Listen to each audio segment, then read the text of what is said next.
Bonjour, je suis le professeur Grégoire Jovet. Aujourd'hui, je vais vous parler de l'eczéma. En France, cette affection de la peau affecte près de 3 millions de personnes. Du fait que c'est un état inflammatoire, plus ou moins chronique, du fait que l'inflammation est une réaction d'autodéfense qui a pour but d'éliminer une substance étrangère toxique, on devrait donc, logiquement, se poser la question suivante. Contre quoi mon organisme lutte-t-il ? Pour la médecine chimique, allopathique, l'eczéma est souvent d'origine génétique.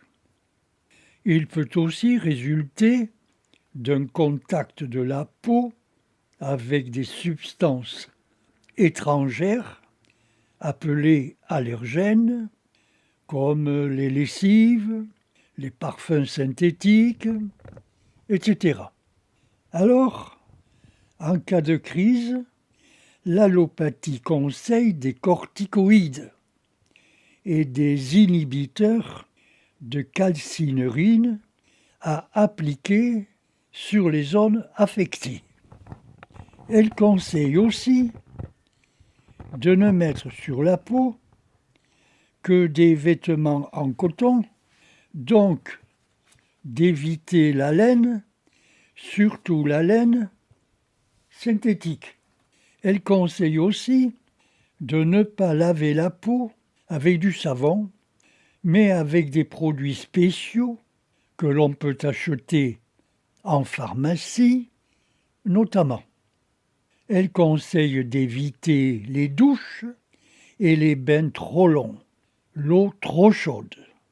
Elle conseille aussi des crèmes dermiques anti-grattage et de l'eau thermale sur la peau pour calmer les démangeaisons. Elle conseille aussi d'éviter de se baigner dans une eau chlorée, javelisée. Elle conseille d'appliquer sur la peau une crème barrière avant de se baigner et de laver le corps après le bain avec une huile de douche pour éliminer les résidus du chlore ou de sel lorsqu'on s'est baigné dans l'océan. Pour éviter d'aggraver l'inflammation, la médecine allopathique conseille de ne pas frotter la peau avec une serviette, mais de la tamponner avec le linge et d'y appliquer dessus une crème dermique dite hydratante. Ici, on est dans la manie des crèmes et des huiles dermiques, qui a pour base la croyance en l'hétéro-guérison. Enfin, pour terminer, elle conseille de consulter un allergologue qui effectuera un test d'allergie cutanée en mettant sur la peau divers allergènes sous forme de patch. Parmi tous ces conseils allopathiques, il en est de bons, d'autres inutiles et d'autres néfastes. Toutes ces pratiques sont purement antisymptomatiques. Elles n'éliminent pas la cause profonde du mal. Qu'un jour, on se mette sur les rougeurs souvent suivies de desquamation, une crème dermique allopathique type tridézonite, par exemple, parce qu'on doit se trouver en public, ce n'est pas grave, bien que sachant que ce type de crème dermique refoule le mal à l'intérieur. Les crèmes dermiques, aussi bien formulées soient-elles, avec les meilleurs actifs du monde, n'extirpent pas le mal profond. Aucune d'elles ne peut cicatriser les plaies faites à des cadavres, ce qui prouve que le pouvoir guérisseur est en nous. C'est notre propre force vitale homéostasique, bref, la vie qui nous anime. Une vraie guérison, sans médication, est toujours une auto-guérison. La peau assure 3 grandes fonctions. Une fonction paradigestive, en effet, elle fabrique notamment de la vitamine D. Et tout ce que l'on met sur la peau est absorbé par elle et se retrouve dans le sang, donc dans le foie notamment. La peau assure également une fonction parapulmonaire. Elle respire et nous oxygène. Nos vêtements serrés l'empêchent de respirer, de nous oxygéner. La peau assure également une fonction pararénale. Elle élimine par la sueur ce que nous éliminons par les reins.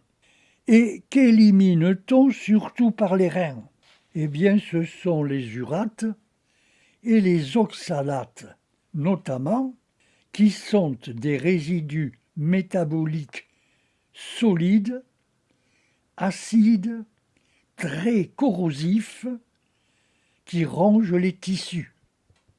L'eczéma est une lésion de la peau, une lésion causée par l'acidose tissulaire, une lésion causée par l'accumulation de déchets et de résidus acides.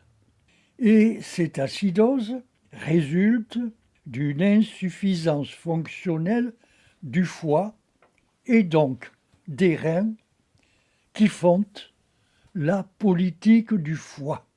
Cette insuffisance fonctionnelle du foie se traduit essentiellement par un transit intestinal ralenti, cause de stase fécale, c'est-à-dire d'une constipation toxicogène et toxinogène.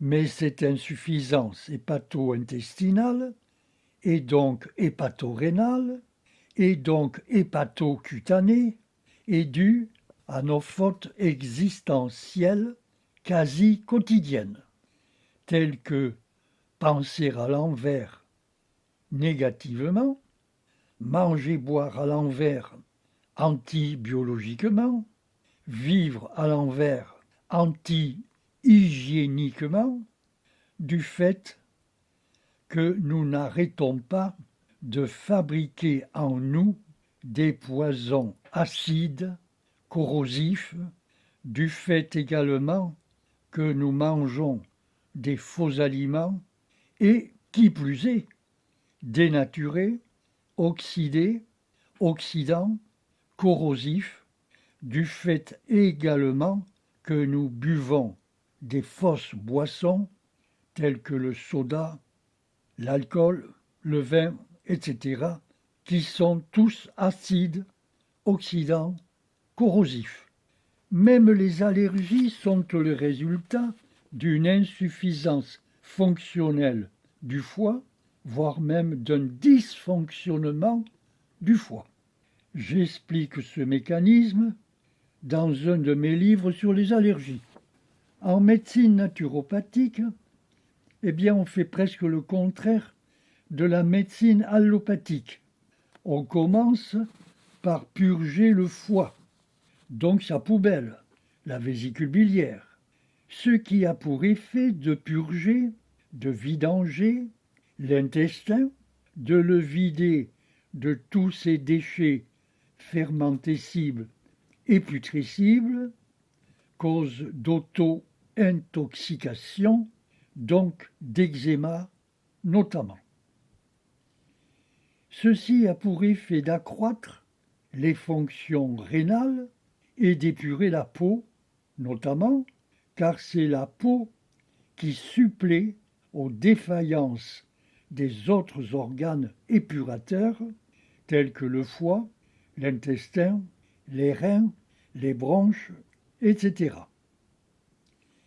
Quand on comprend la fonction émonctorielle de la peau, notamment, et la nécessité vitale d'épurer le foie, donc l'intestin, donc le sang, la lymphe, les fluides lacunaires, sans oublier d'épurer le mental, dont la négativité acidifie l'organisme, alors on comprend que l'on ne peut éliminer radicalement l'eczéma qu'en appliquant une vraie méthode de santé naturelle qui ne peut être qu'ortho-psycho-biologique.